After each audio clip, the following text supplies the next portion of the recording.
Whether on the field, on the court, or on the balance beam, there's more to winning than the final score. Hi, I'm Patrick Manning of Black Desert Resort. We recognize the effort it takes to succeed.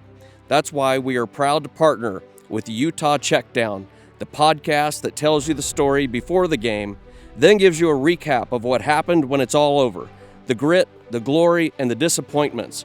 Join us for stories of Utah's finest athletes and coaches. Thanks for listening.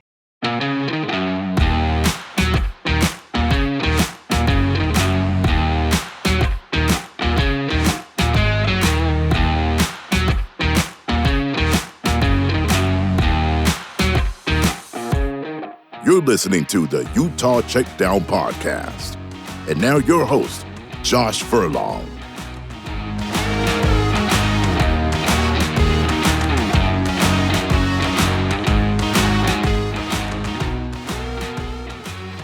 Welcome back to another edition of the Utah Checkdown podcast. I am Josh Furlong. Happy to be back with you another day. It's a bit snowy today if you're in Utah. Maybe if you're somewhere else, you've got similar conditions. But, I'd rather it stay in the mountains. But I can't complain. It's not too bad at my house. I know there's other people that have had it far worse. As long as I don't have to shovel, I'm a happy man. So, got an interesting episode for you today. I'm not going to get too in the weeds with what's happening on the Hill. So not really talking about, football, basketball, gymnastics, whatever that may be. I wanted to talk to you about kind of some of the things that are shaping up in college football specifically, because there's that, and then there's, these ramifications have some in the other sports as well. But want to get into that, so we'll be talking a little bit about the talk of expanded playoffs that have been going on this week. We'll maybe jump into a little of the Utah NIL law that is currently going through the legislature and use that to kind of talk some house settlement talks. So if you're ready to dive in and learn a little bit more about some of these things, we're going to talk about it. I will bring some, how this is going to impact Utah into these things, and so it'll definitely have that. But this isn't going to be your typical podcast where we're talking about the respective Utah teams and kind of how they're doing. So just kind of previewing that. If you've already clicked off, I'm sorry. But we're going to go into this because this does impact this, right? Like all of this stuff impacts the sports that you love to watch. So trying to give you a little breakdown of it. I'm not going to go too deep, right? Like I'm not going to get into the weeds and bore you. Well, I might bore you. The fact that you're even listening to me is pretty amazing. So we'll get into that. But let me first tell you about our partners, Black Desert. At Black Desert Resort, you can truly indulge in luxury your way. Whether you choose a sleek studio or an expansive 4-bedroom suite, you're just moments away from teeing off on a championship golf course. Savoring top-tier dining, relaxing poolside, or exploring the rugged beauty of southern Utah. Whatever thrill you seek, it's right outside your door. Your journey awaits at blackdesertresort.com. Get lost and find luxury. All right, so let's just jump right into it. So this week, it's been a newsy week for college football, and especially for the national reporters who covered this on a bigger level, right? Like us beat writers who cover the local teams. Obviously, we have to be aware of it and we have to pay attention to it. But there's not a lot of individual reporting that's done on our end, right? Like once it gets into the local level where it impacts Utah or other schools here, then we'll get involved. But for the most part, this is national reporters who are focusing on this. So, I've done a lot of research here, looked into this, been following this, and so I figured this week is a good time to be able to talk about this, especially because of kind of what's happened this week. So to kind of set the stage, the Big Ten and the SEC commissioners had a meeting this week, or the conferences themselves had a meeting this week, and kind of some background behind that. So, when conference realignment was all going around and everything was happening, and there was this talk that those two conferences, the Big Ten and the SEC, were going to pull away, a lot of the rest of the college football world, college athletics world, got nervous, right? Because the Big Ten and the SEC, whether they said it directly or intimated it, they were going to make this gesture that they were going to leave, right? And they were going to pull away and create their own league or whatever you want to call it. And and everybody was going to be left behind. So there was this massive panic, the last few years, and everybody was kind of worried about the instability of it. What's going to happen with these two top conferences, and what's going to happen. Well, as part of that, last year there was this is in spring, so we're about the same-ish time. There was a signed memorandum of understanding from all 10 FBS leagues and Notre Dame, the athletic director from Notre Dame, because they're independent, basically acquiescing all control of the college football playoffs and largely a lot of what this, what college football will look like to the Big Ten and the SEC. They felt like this was a great opportunity to give them the leverage that they wanted without blowing up the sport. And you can agree with that or disagree with that. Honestly, I would have been fascinated to see if the Big Ten and SEC actually had the cojones to be able to do it and actually pull away, because the reality is this would have been a nightmare. You would have completely blown up college athletics as we know it, and there would have been lawsuit after. You think there's lawsuits now because of the NCAA and all that stuff. This would have brought on a ton of lawsuits, and it would have brought on legislatures that would have been upset and made this difficult. You see that in college sports all the time. Anytime something happens, state legislatures want to kind of do different things to be able to change this or make sure that there's not anything that's going to hurt it. You've seen in other states where, if X team is going to leave, you have to pull along this team with you to the new conference, whatever that may be. There's a lot of these things that can happen. And maybe that's some of that is, not really enforceable. Some of it may be, it would have been really fascinating to see, but it would have been interesting to see the rest of the leagues or the conferences kind of call them on their bluff, right? And not acquiesce all this power. But that's neither here nor there. This is what happens. The Big Ten and the SEC, they essentially have control. Well, they do have control of the college football playoffs from 2026 on. There's a 6-year deal with ESPN and the college football playoffs that'll go through 2031. So essentially, however these two commissioners or these two leagues want to dictate the college football playoffs, that's exactly what's going to happen. Now, this is a business, and you have to be able to work with other business partners. And so they're going to try to do stuff that's going to, not completely get the rest of the 8 conferences completely upset with them, but at the same time, there's nothing to stop them.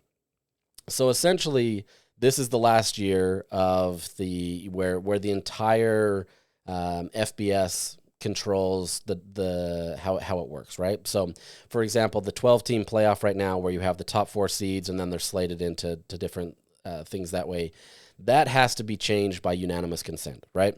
So if they wanted to change the upcoming playoffs, every single commissioner in those conferences would have to unanimously approve of it, or else it stays the same. And so some of the conversations that we're having this week related to this, because a lot of these commissioners felt like it was not fair to be able to have these top 4 seeds, right? Where, you could have a team that is, a 2 seed, but they're the number 2 seed in that conference. Let's look at this. Let's say it's Ohio State and Oregon. Well, Ohio State gets in as a top seed because they win their conference, or Oregon is ranked number 2 and is probably clearly the better team out of the rest of the teams, but they get slated into the 5th best spot because that's how it lands. And, there's not a lot of advantageous spots and different things that way. And so there is this push to be able to change it in 2025. The reality is it's going to be unlikely. You're not going to get a lot of these commissioners, especially at the G5 level, that want to change it because they want to be able to have the right to be able to get in there. They want the opportunity to have a bye like Boise State did. You want to be able to have those opportunities available to you, and I don't see anything changing in this upcoming year. But they're still going to talk, and that's not what I'm focusing on today, but that's what's going to happen. So the heart of the issue here is moving forward from 2026 on. And there's been a lot of push, and, because there's been so much push to this, that it's most likely going to happen.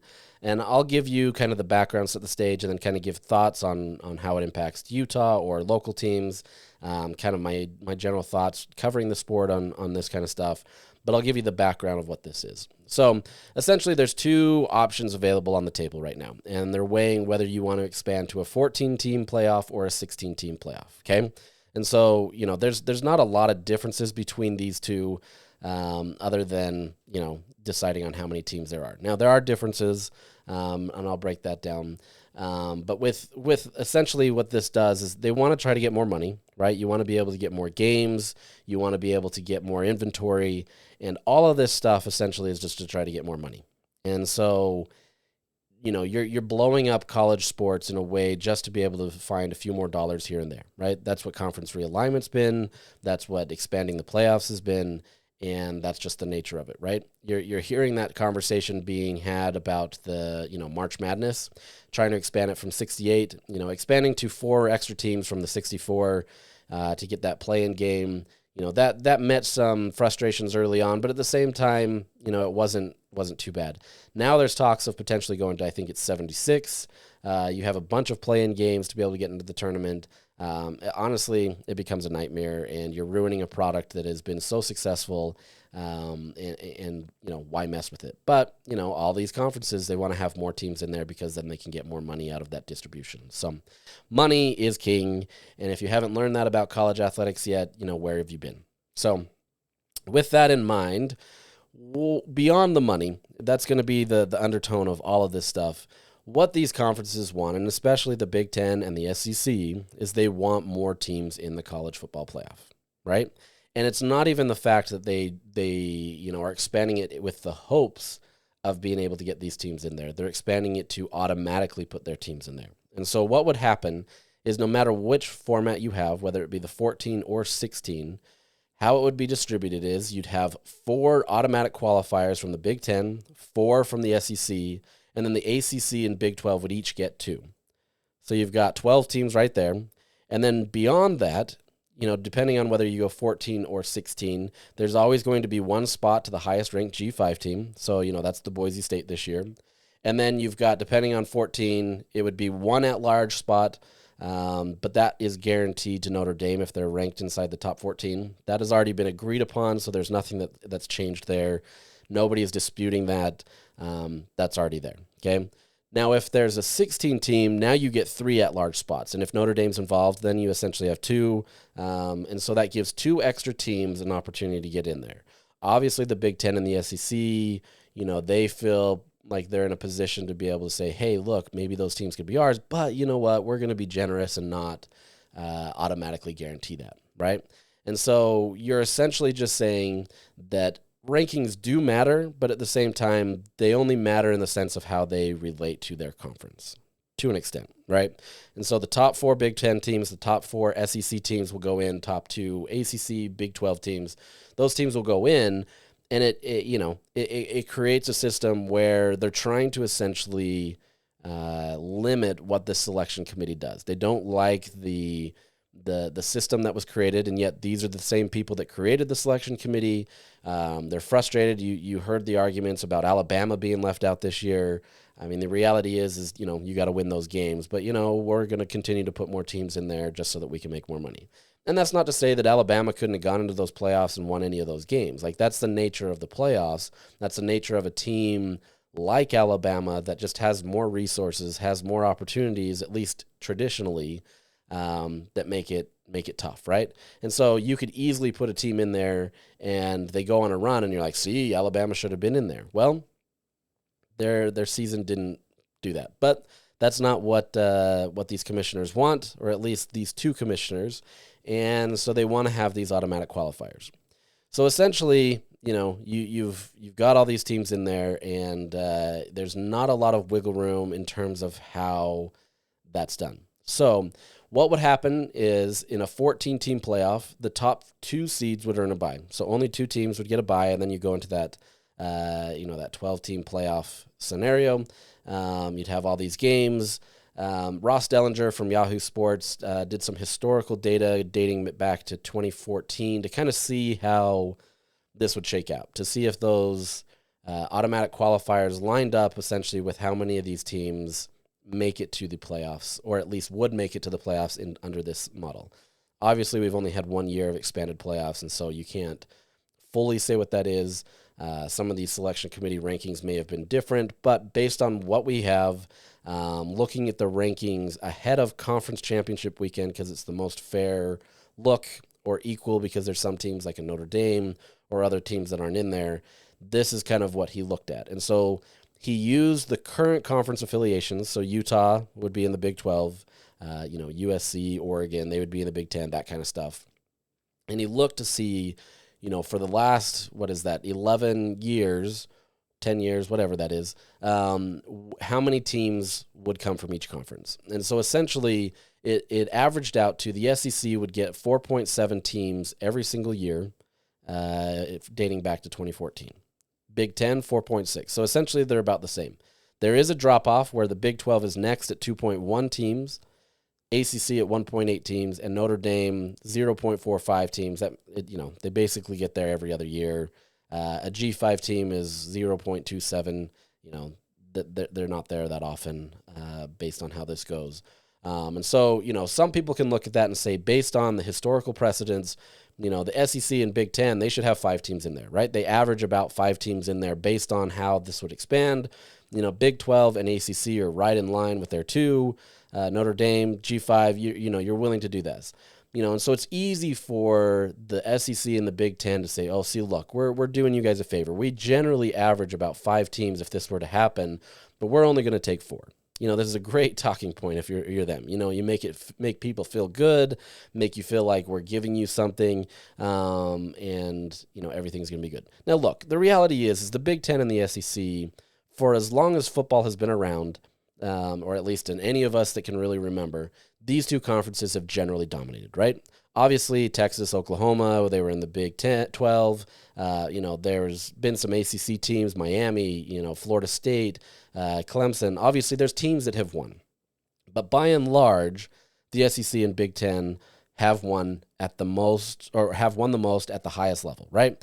I don't think anybody's disputing that. It's not like anybody's looking at these 2 conferences and saying, like, we're not getting a fair shake compared to them. Maybe in terms of how you're rated and kind of perception, sure. But by and large, these 2 conferences have had the most talent. They've had the best teams, generally speaking, at least consistently and depth-wise. And so it makes sense, right? And so it's real easy for these commissioners to be able to say, look, this is where we're at. We're giving you these teams. We're doing this. And so it's real easy to set this stage to be able to say, look, we're going to take 4. They're going to take 4. The rest of you take 2 and then 1, whatever that may be. And it looks like this easy model. Okay? Keep that in mind. 16 teams, if that goes into place, there is no buys for any teams. All teams are just, playing their first round games, moving on, and doing all that. If you wanted to go back into the 16 teams and kind of do the same breakdown, it's pretty much the same, except SEC and Big 10 generally probably they're gonna hit over that 5 number, and so it's really easy to get in there.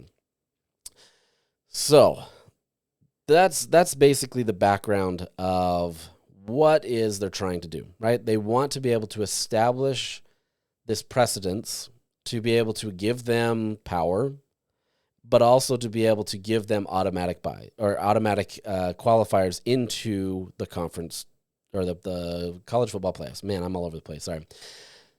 Which, it's not necessarily a bad idea to some extent. It allows them to be able to get in, but there are some nuances to it. Essentially, they do not like how the selection committee is doing this. They don't like how it's being judged on subjectivity. They all sit here and complain about they need more. Coaches complain that there needs to be more coaches on there.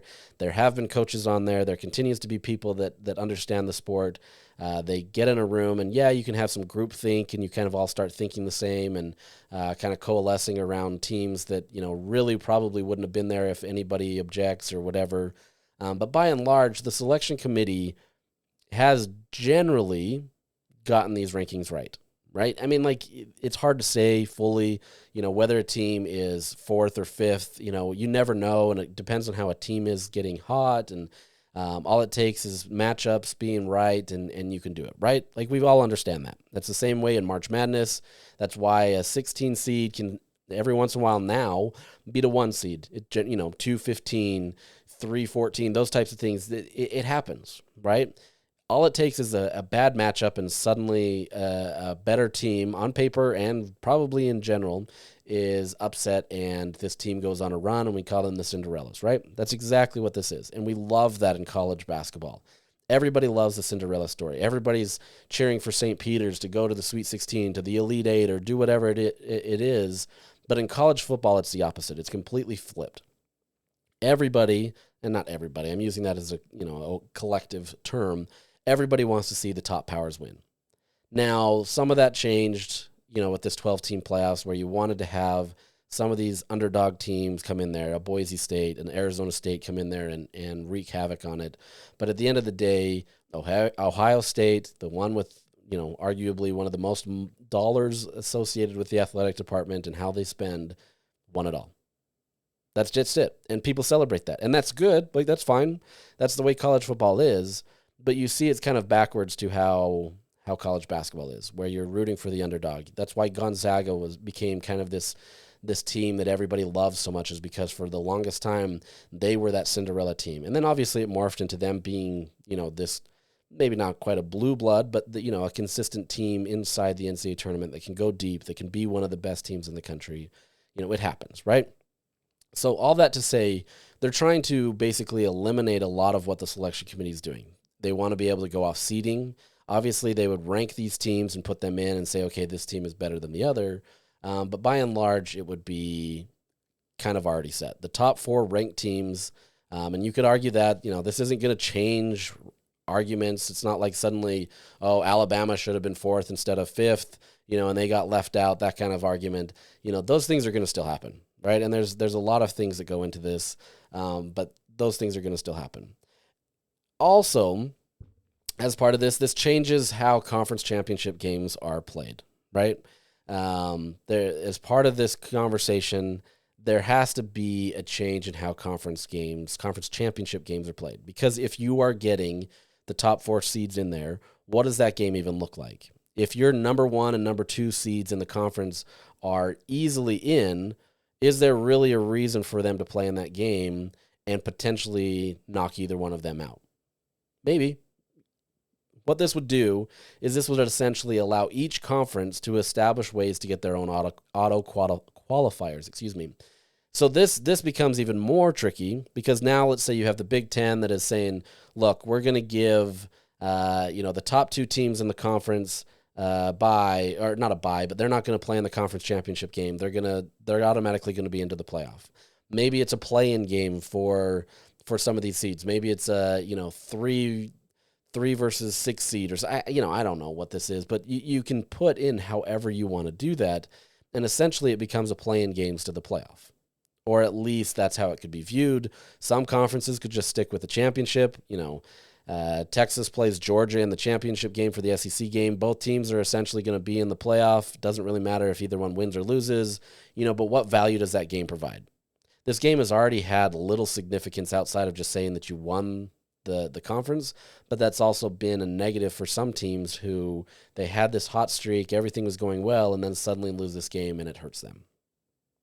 Utah was, obviously famous for that in 2019, where they were in a hot streak, went into that game and met an Oregon team, which look, I'm not saying that Utah should have been in the playoffs based on that, but it's easy to be able to be this team that goes in there and suddenly you run into something and you're not in the playoffs after absolutely being in the mix. USC was supposed to be in the playoffs until they met up with Utah in the Pac-12 championship, and Utah won and knocked them out of the playoffs, right? So it goes both ways. It has these opportunities where it can bump you in, but it's always been kind of this unfair system where you win and it's obviously going to give you more value to an extent and say, look, you got another quality win. You lose, and there absolutely is a target on your back, because now are you good enough to be in the playoff? Are you, what's going on? Are you trending in the right direction? And it absolutely can hurt you. And meanwhile, you've got other teams that aren't playing that weekend who, for all intents and purposes, because they didn't get into the conference championship, are in a better spot. They're not going to move. The conference, the selection committee is not going to change it. And so you're starting to see that kind of frustrations with people. But in reality, it's the conference championship game that is the problem, not necessarily the selection committee. The selection committee, their biggest problem is that they put out these rankings on a week-to-week basis and get everybody riled up and let them know what their thinking is. They claim that they, tear it down every single week and change it. The reality is it's not, right? Like, it's all basically the same. And so then you're getting these standards of Florida State being left out when they were undefeated, and you had to do it because XYZ happened. There's so many examples of where you can go and say there's missteps, but at the same time, by and large, the selection committee's done exactly the job that it was told to do. And it hurt people's feelings because they got left out. And look, if you're Florida State, yeah, absolutely, you're pissed off, right? Like, you went undefeated, and that was always the rule. If you go undefeated, there's no way you get left out of the playoffs. Well, nobody really talked about, well, what if other teams are undefeated? And, those types of scenarios. That conference championship for the SEC absolutely helped them get a team in. Well, the ACC with Florida State got left out. And so, like, look, there's things here, but this is what these conference commissioners want, is they want these automatic qualifiers. They don't want the Florida States to be left out. They want them to be able to be in, but you're having to expand the playoffs. You're having to kind of set this model that goes in there. Now, what that becomes of the conference championship and how that relates, that's to be determined. This 14 or 16 team playoff is going to happen, right? Like, it's going to happen. This is because the Big Ten and the SEC are in charge. They're going to get their way. And in conversations that they had as they were leaving their meeting with the national media, they said they're going to go have conversations with their fellow, A5, A4 commissioners, so the Big 10, 12, and the ACC, and not blindside them of kind of what they're changing. But the reality is let's say Brett Yormark, or I'm blanking on the ACC commissioner's name, they decide to say, look, we don't want to follow along with it. There's nothing that can be done. The SEC and the Big Ten have all of the power. And they're going to say, okay, well, sorry you feel that way, but you're going to get two teams. And that's what it's going to be. Some will look at that and say, oh, well, these two other conferences should be gracious that they're not trying to take more and do that. Like, look, man, like, call them on it. Like, at this point, they've already made their bed because they've given them all the power. So, like, there's nothing really you can do. And so we're living in a world where the Big Ten and the SEC control everything. And as much as they say they're going to let everybody know, and they are, right? Like, they're not, completely cutthroat, and they're not going to just completely do things without telling people. But at the same time, there's literally no power that the ACC or the Big 12 have to be able to stop this. And so whether it's 14 or 16 teams doesn't really matter in the end, right? Like, you're expanding so that you can get more money. You're expanding so that you can get more of your teams in there. And at the end of the day, there's nothing that anybody can do about it. To an extent, ESPN can't even do anything about it. I mean, obviously, they've got to negotiate different things, but this isn't like ESPN all of a sudden has extra money to throw around and say, hey, yeah, we're going to go give you more money.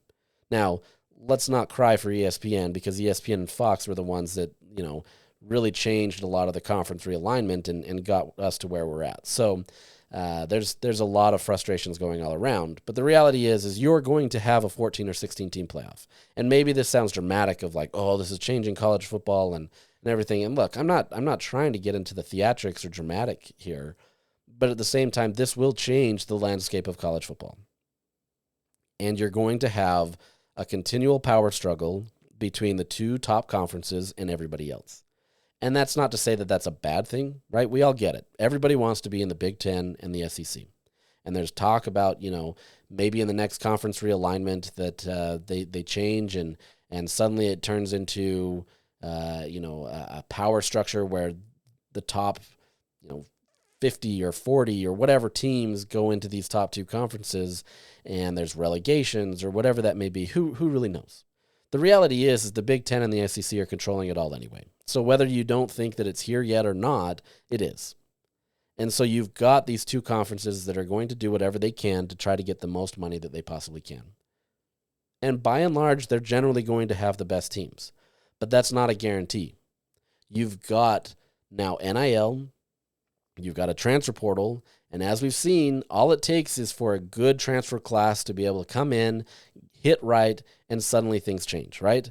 There's a reason why Alabama is so frustrated right now, because they don't have the same power that they used to. You're not the only one that's paying players now. Now you've got Arizona State that's paying players, and they can get into the playoffs. Now you've got SMU, which has unlimited funds, and they can go pay players, and they can get guys in there, and they can turn over a roster. And suddenly all those 4 or 5 star players that were guaranteed to go to Alabama or Ohio State or Georgia or Texas, That's not to say that they're not still going there, but there's potential for you to pull them over to your team. And as long as you're willing to pay, you're going to be able to get some talent. Now, obviously, it all has to come together. Like, just because you buy talent doesn't mean that it happened. Like, that we get that, right? Like, I think we've seen that long enough now that it doesn't guarantee it. But if you get a good coach and you get a good system, there becomes a lot more parity. So this is a real short-sighted system just to be able to make a few dollars. And I say a few, knowing that these are millions, I get it. But the reality is a few $1 million really doesn't change a lot, right? Let's say you get $2 more million for having Alabama in the SEC or in the playoffs this last year. Is that really going to make a difference? I get it's not just $2 million, but like these dollars aren't really that much when you think of it. Like, these guys are signing contracts for millions of dollars just to play. You've got, $60 million being distributed, but now you're getting a settlement of different things that's going on. Like, this money is fluid. And yes, you're always needing more money to be able to compete, but it's just an arms race, right? Like, you're always going to continue to fight for more, and you're continually going to change the landscape of college football or college athletics in general just for a few more bucks. That's the nature of what we do. And so that's where we're at now. So you're going to have this happen. You're going to have this 14 or 16 team playoffs.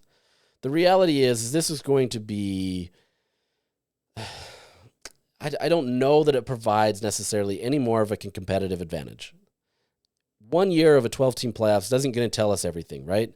Like, we get it. 12 teams, obviously it was fun. We were excited. There's an opportunity to be able to have your team in there. You're excited for that because everybody has an opportunity to now be in there. That was one of the biggest talking points of the Big 12 is from a lot of these teams is we have a guarantee in now. And that's great. Like, look, that's a huge situation. Arizona State, which was picked last, there was no way in hell that this team was ever going to be able to be there, right? Under a 4-team playoff, like, you're not even thinking that. But because there's a way in now, Arizona State had something to fight for. And that's not to say Arizona State couldn't have been good without that as kind of a measuring stick. But now you've got something to fight for. And when things start to go well, suddenly you're in this race for the Big 12 championship, and suddenly you're in this race for the conference or the college football playoffs. Every team has that. Indiana suddenly got hot, and they were involved in the college football playoffs, right? Like, you have teams that have never been involved with that now in there. But at the same rate, are you giving up what you could have had just so that other teams could be able to get what what they want, right? Okay, yeah, you got one team in. Now we're going to give you a second team. Oh, look at how gracious we are, and everything is going to be great. I'm not saying it's not, right? Like, those numbers bear out that way. The Big 12, on average, has only gotten 2.1 teams in if this were to be expanded. The ACC, 1.8 teams. So it's not like there's this huge injustice here that the Big 12 or the ACC continually get, 4 or 5 teams in there, and they're going to be the ones left out. The reality is those numbers bear out fairly consistently, and it has been that way. But we're also looking at numbers from before the playoffs, from generally before NIL and the transfer portal, and now kind of this era of change. Each year, there becomes a little bit more parity because that recruiting class and those different things, that talent pool becomes, I don't want to say diluted, but it allows you to be able to spread it across the country more.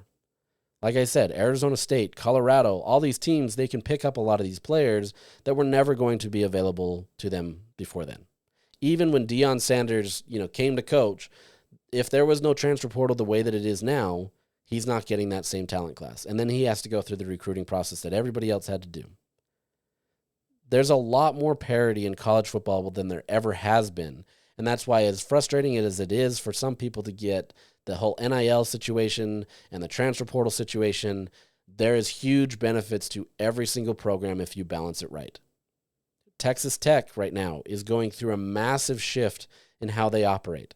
They're focusing heavily on the transfer portal, and they're getting a lot of talent into Lubbock, Texas, a place that, generally speaking, nobody's going to go to when they think about playing high-level football. That's not a disparaging comment towards Lubbock, Texas. It's more just a look at the nature of college football. If you can go play at Alabama and get the same amount of money or get the same amount of attention, or go to Lubbock, Texas, like, I think you're probably going to choose Tuscaloosa, right? And not that Tuscaloosa is some hotbed, like LA or something where, you're living with celebrities and everything. Like, no. But at the same point, like, that's where college football has coalesced, right? You're going into these Ohio States, you're going to Alabama, you're going to Georgia, Florida, all these places, and now the SEC is changing where they don't have that same recruiting advantage. So with that, you have more parity and you have changes. And so it's easy to say, oh yeah, because the way that it has been, we should always get this. But here's the thing. There's nothing to say that, let's say 3 teams from the Big 12 are inside the top 5, right? And we'll just say that Notre Dame makes it into the playoffs just to make this easy, okay? So we could say you could put teams as 1, 2, 3. You could put them as 1, 3, 5. It doesn't really matter here. The reality is the Big 12 is only getting 2 teams into the playoff, even though you may have 3 of the top 5 teams in the country, at least according to the rankings. And if you're in a 14-team playoff and Notre Dame gets in, there's literally no other at-large bids. Where's that outcry going to be? Suddenly now a team that is ranked 15th, because they're in the SEC, gets in. Now look, I'm not delusional to think that suddenly all of a sudden the Big 12 is going to get 3 of the top 5 teams in the country, but I'm also not stupid enough to think that that can't happen. It hasn't happened lately, but that doesn't mean it couldn't. This last year, the top 3 teams, at least according to the rankings, were Arizona State, BYU, and Iowa State at the end of the season. If all 3 of those teams were somehow in even the top 10, top 5, what happens? You now have a situation where, okay, the Big 10 gets their 4 teams in, the SEC gets their 4 teams in, and some of those teams are going to be ranked less than the others. Oh, but because they come from a conference that wins at a higher level or whatever, you can say whatever you want. Now suddenly you've changed. And so if you're, BYU or Utah, locally, what does that do for you? Okay, yeah, you have this guaranteed piece into the playoffs. Cool. You've got 2 spots. And I'm not saying that you should be upset if you're not in those top 2, but if you're, the 3rd best team in the Big 12 and 2 other teams are ahead of you, but you're ranked inside the top 5, top 8, and you miss the playoffs, what kind of outcry is going to happen? It's going to be the same things as a Florida State. Now, maybe not to the same level. They were undefeated, right? I'm not trying to make that comparison. But at the same time, there's real possibilities here where 3 teams from the ACC, maybe 4 teams from the ACC get in. What if there's 3 teams from the Big 12 and 3 teams from the ACC that are making up a ton of that top? It can happen. And in the era of the transfer portal and NIL, this is absolutely possible. But because you gave all your power to the Big 10 and the SEC, you don't have a chance. And so what happens is Oregon, Penn State, Ohio State, and Indiana from this last year are getting into the playoff. Nobody's disagreeing with that. I get it. Georgia, Texas, Tennessee, now Alabama gets into the playoffs. Meanwhile, you could lose an opportunity to get one of your teams in there because somebody else got in there. This is going to happen, right?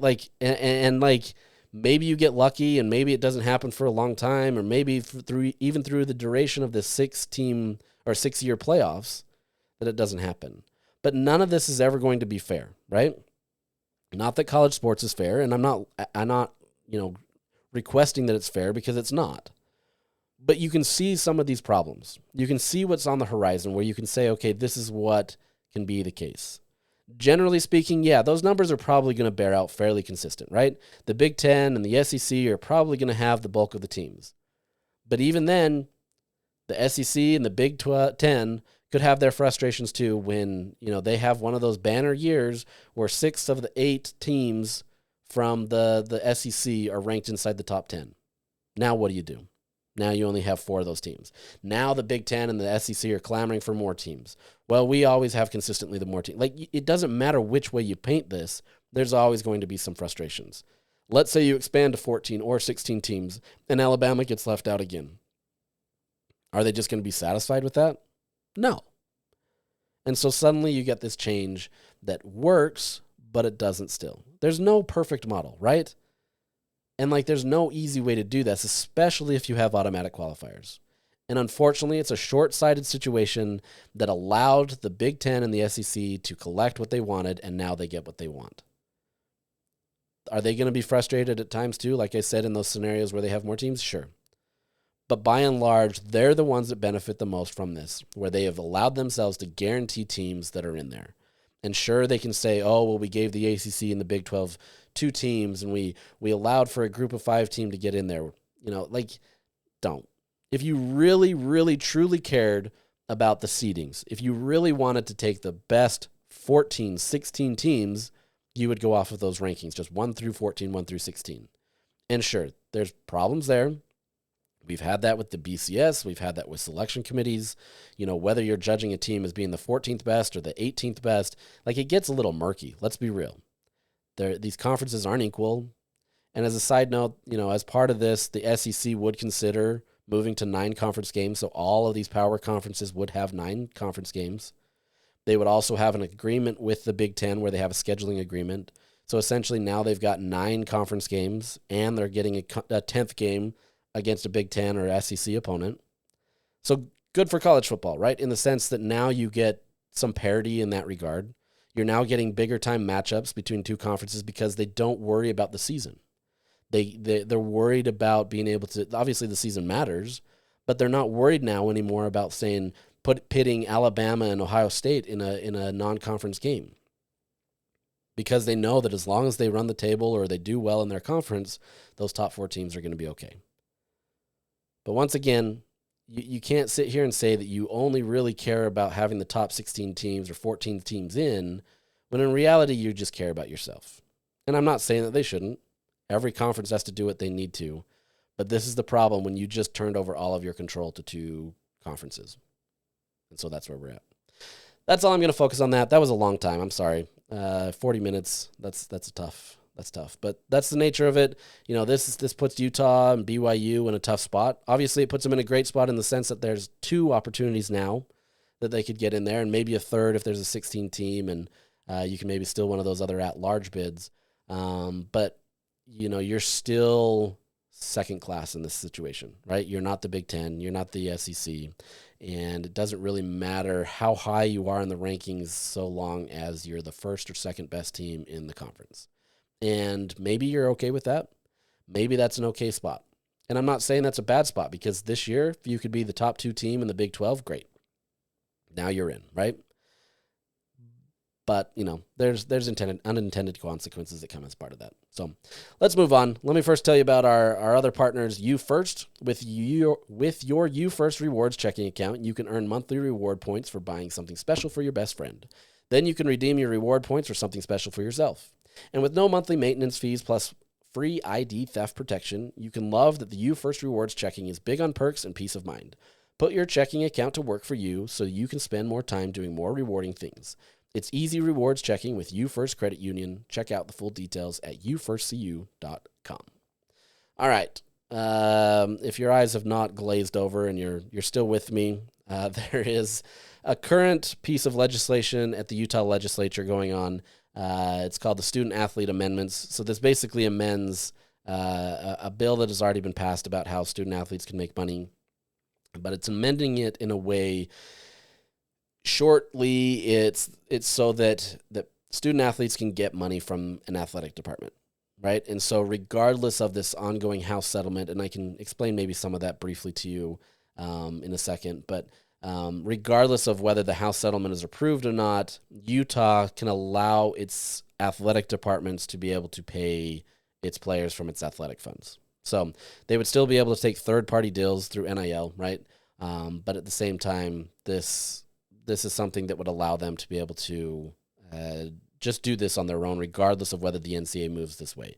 The NCAA will move this way, and I'll tell you why in a bit. But this essentially is just kind of a double down on it. It codifies it. It's in there. So essentially, without getting too much into the weeds, and there's not really a ton here, honestly, though, it basically just says that compensation can be made from the university to provide NIL benefits for players. And as part of that, these funds can't come from monies that were appropriated through legislature, student fees, that kind of stuff. And so there's a specific category for where this money can come. So it's not like they can suddenly just get all this money from student fees and ramp up the prices of your attendance. That's already happening if you're a student. Like, I get it. I was actually looking at tuition. I don't even know why I was looking at tuition the other day, just curious to see what it was. And it's mind blowing how much you guys pay.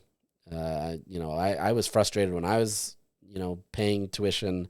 I thought it was absurd then, but I feel like it's just asinine now. But also that's the nature of this world where we're paying $12 for eggs. So here we are.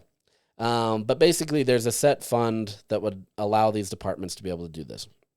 Now, as part of this, if these athletic departments did this, the NIL contracts would be public and open to grammar rules. This is your public information's rule that allows somebody like me to be able to go request public records to see how much an athlete is making, or this is how I can get coaches contracts or game contracts or other things to help me understand what's happening at the university.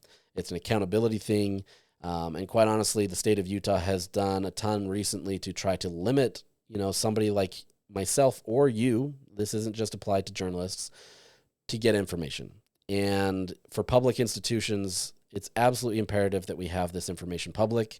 This isn't stuff that, it's not government secrets or anything like that. We need to be able to understand what's happening with the people that are in charge with, what's going on. So this has been an important step.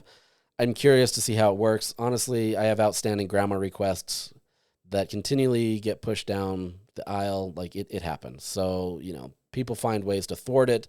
Some schools in the state are better than others at giving up information or coming up with excuses to not give information, but such is life. But regardless, these NIL contracts would be made as public records. Now, that to some extent would not apply to third party. So if somebody, let's say Ken Garf, which is obviously a huge sponsor of Utah Athletics, decides to give an NIL contract to, Devin Dampier, there's nothing that can, force them to have that contract be made public because it is a private entity doing that. And those cannot be put in there. And you would get a lot of fight from a lot of these private entities to make that happen. It also is kind of backed up by just fair trade laws, just being able to say, Devin Dampier, I'm using him as an example because he's the quarterback, should be able to make, the money that he wants without, that being public. So there's certain restrictions, like, so for example, in the NFL, we understand what their contracts are because that's been collectively bargained.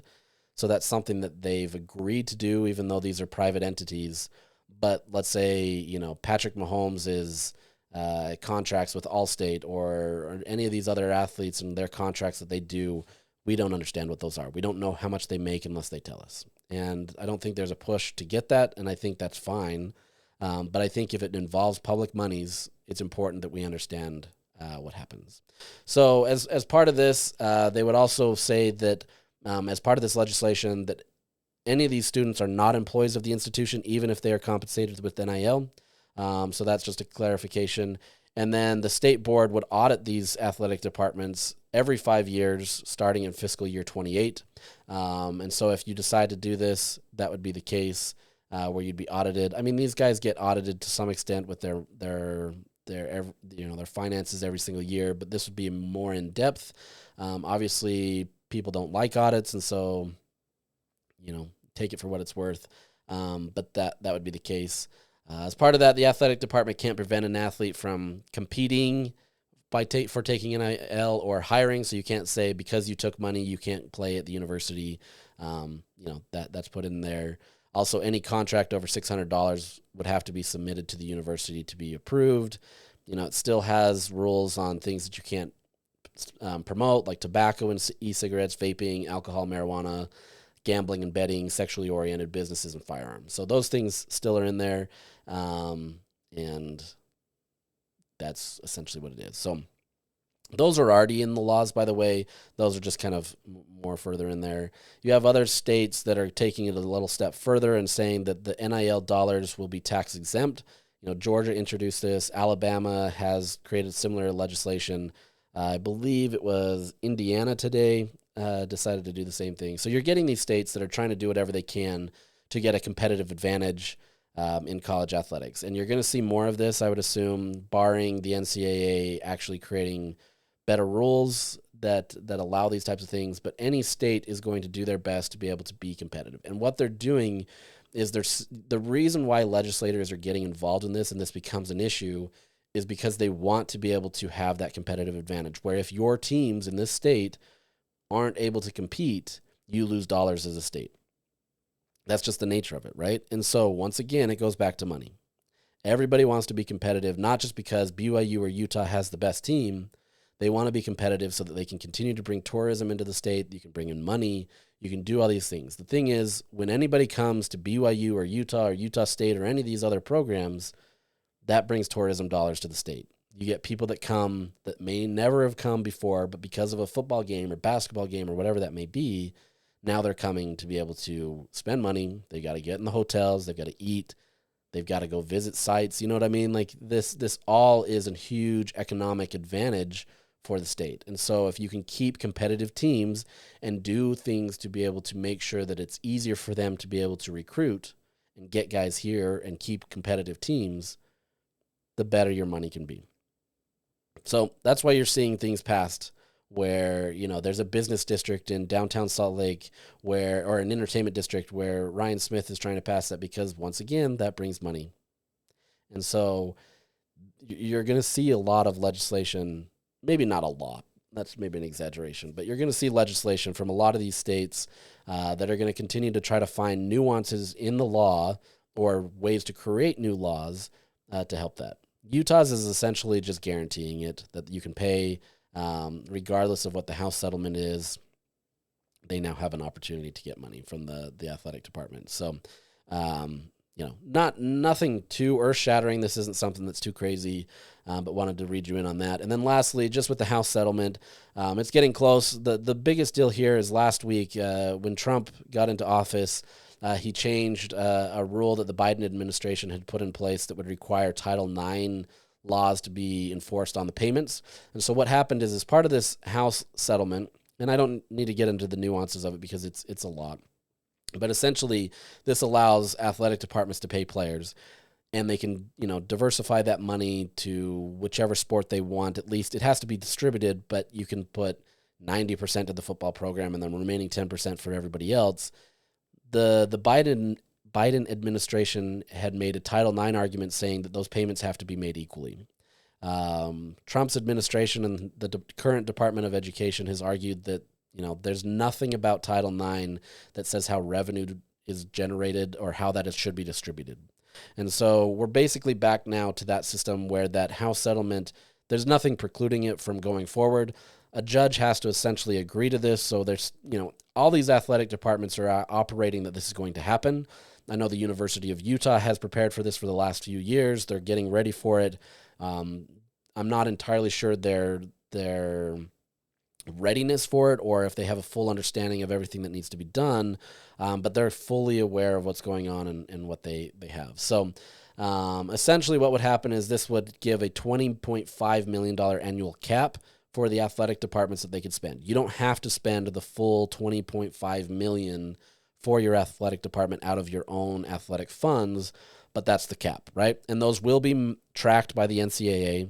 At least they say so. They've got a system that they're developing that works similarly with what the NFL uses and other professional leagues to be able to track this cap. Now, I don't know what necessarily the penalties would be. I haven't gotten that far into it. But essentially, you know, athletic departments, and I don't see a lot of athletic departments that would even come to that 20 million number or go over it. There's a few that could, but at the same time, for the most part, you know, most teams are going to stay under that. Now, as part of that, if you do decide to opt in, you have the chance to opt in. Schools don't have to be a part of this, and you can do it on a year-to-year basis. You have to opt in by March 1st of this year. And then you have to opt in by March 1st every single year afterward. So essentially, Utah could say, we're going to go do this, and then for whatever reason, decide the next year, look, this isn't for us. We're not going to do this. There's different rules that apply whether you opt in or not. Essentially, if you opt in, you determine the level of benefits to each sport. So the school gets to determine that. That's not based off conference affiliation or anything. It's based off the school. Schools can't bring a legal case against the NCAA or the conference related to this kind of stuff. So if you decide to opt in, you can't suddenly make a case that something's unfair and sue. I mean, the reality is you can still sue. You know, anything can be challenged. So that to me doesn't really mean anything. And then scholarship limits are eliminated, and it moves to equivalencies. So essentially, you can have the equivalent of X number of scholarships for each sport. Some sports have increased, so basketball is generally the same. I think they would move only up to 15 or whatever it is. I can't remember what it is now. I have a list somewhere. Basically, it just turns into the equivalency. It's not a set number of limits, so you can spread that out how you want and do what you need to. And then any third-party NI deal over $600 must be reported by the athlete, and it has to go to a third-party NIL clearinghouse. They check to see if it's legitimate, a fair market NIL agreement, and it's not being used for pay for play. Now, look, this is a third-party entity. I don't know what's going to happen. The NCAA hasn't been great with this kind of scenario where they review it. I don't know what the enforcement would be or how this goes, but essentially that's what they're trying to do, is they're trying to get a true, quote-unquote, true true NIL, so that it isn't pay for play. Because the reality is that's what it is right now. Guys are getting NIL. They're just getting money. There's not a lot of restrictions in place to say, okay, you need to go support a thing. Obviously, boosters are going to be frustrated if they're not getting support. Collectives are putting money in there. There's a lot of different things in there where you're just paying guys to be able to play for your team. So, there is some restrictions there. But really curious to kind of see how this shakes out. This one, we'll learn a lot more once it's passed. But that's just kind of the basics of that and how it'll apply for Utah. Regardless, like I said, if Utah decides to pass that law, the athletic department will be able to pay its athletes. How that would change based on this, if, say, the House settlement doesn't come about, would be interesting. There's a chance maybe this money is higher, whatever it may be.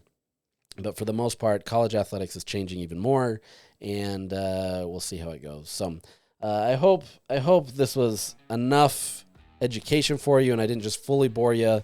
I understand these topics can be a bit much at times, but I wanted to make sure that you kind of were aware of some of these things, especially the college football playoff expansion, and just being able to talk about that and how it relates to stuff. So if you're still with me, thank you so much for listening. I appreciate it. I really do.